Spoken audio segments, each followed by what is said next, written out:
Conexão CNN. Pita, bom dia para você. Bom dia, Nonato. Bom dia aos ouvintes. Bom dia para você, Thaís Arbex. Bom dia, Nonato. Bom dia a todos.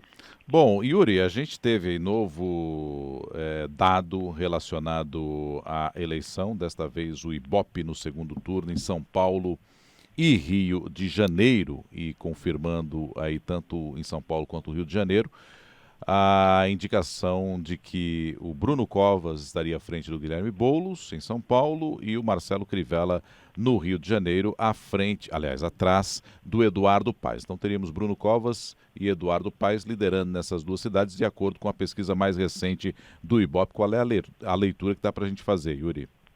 Pois é, Nonato, antes de tudo, tanto o Ibope no Rio quanto em São Paulo confirmam aqueles números, né, em relação a votos válidos, praticamente iguais, muito parecidos dentro da margem de erro, que o Real Time Big Data já havia apontado em pesquisa encomendada pela CNN.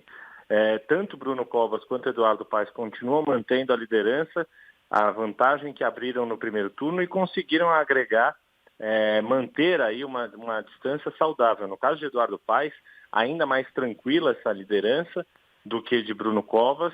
E o que a gente pode falar em relação a isso? Quer dizer, tanto Marcelo Crivella enfrenta uma rejeição muito alta pela sua gestão, e Guilherme Boulos também tem uma rejeição significativa, maior do que a do seu adversário, o atual prefeito Bruno Covas, e isso acaba sendo um impeditivo, acaba sendo um fator muito crucial em eleições de segundo turno quando é um contra o outro, né? É muito difícil quando há uma diferença tão significativa entre as rejeições dos candidatos, a ponto de fazer isso conseguir mudar o quadro, que é diferente, por exemplo, do que o Ibope apontou no Recife, em que lá sim ocorreu o que a gente chama de X.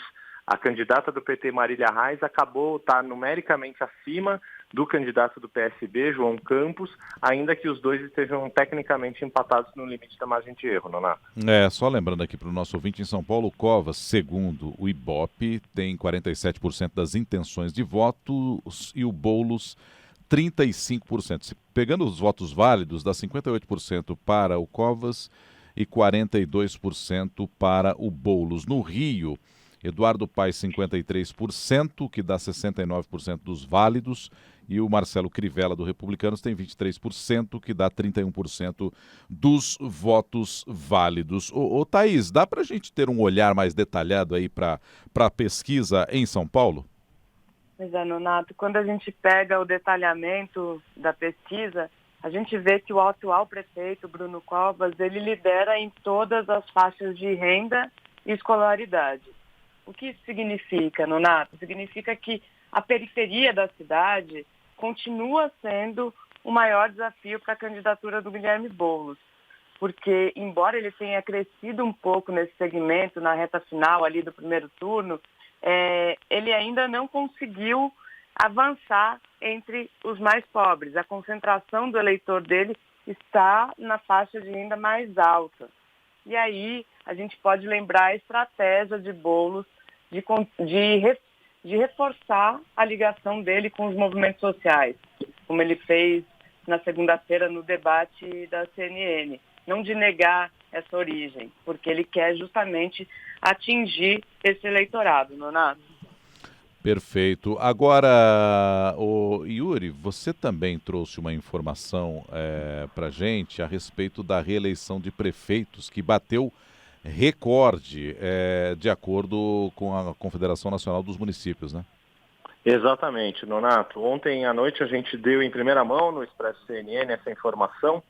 São 2.237, se eu não me engano, prefeitos reeleitos, que é o maior número de prefeitos que conseguiram renovar, prefeitos e prefeitas que conseguiram um segundo mandato, desde que o Brasil tem reeleição para prefeitos, né? A emenda constitucional foi aprovada em 97, a primeira eleição que valeu foi para presidente e governador em 98, e os prefeitos que haviam sido eleitos em 96 foram os primeiros que puderam concorrer.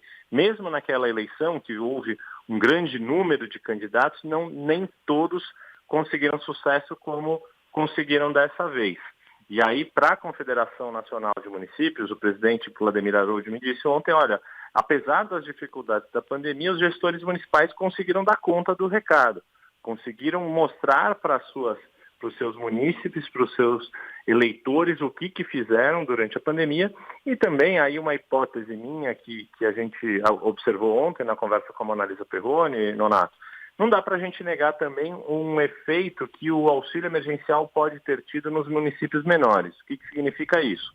Como houve uma injeção de dinheiro na economia local muito forte, em alguns casos, uma série de estudos já mostram que houve incremento da ordem de 30%, 35% na economia local, comparando com 2019, então isso também acaba elevando ali a atividade econômica nos municípios pequenos. Claro que no macro do Brasil há uma retração da economia, mas na economia local, aqueles R$600 para municípios mais pobres faz muita diferença. Então, na verdade, foi um incremento. Esse aumento de sensação de bem-estar também acaba ajudando candidatos à reeleição, Nonato. É isso, essa é uma das marcas, né, Thaís, dessa eleição. A gente até comentava logo após o pleito que também as pessoas apostaram nessa continuidade e também em políticos mais experimentados, ao que parece, né? Dessa vez a população não arriscou muito, né, Thaís?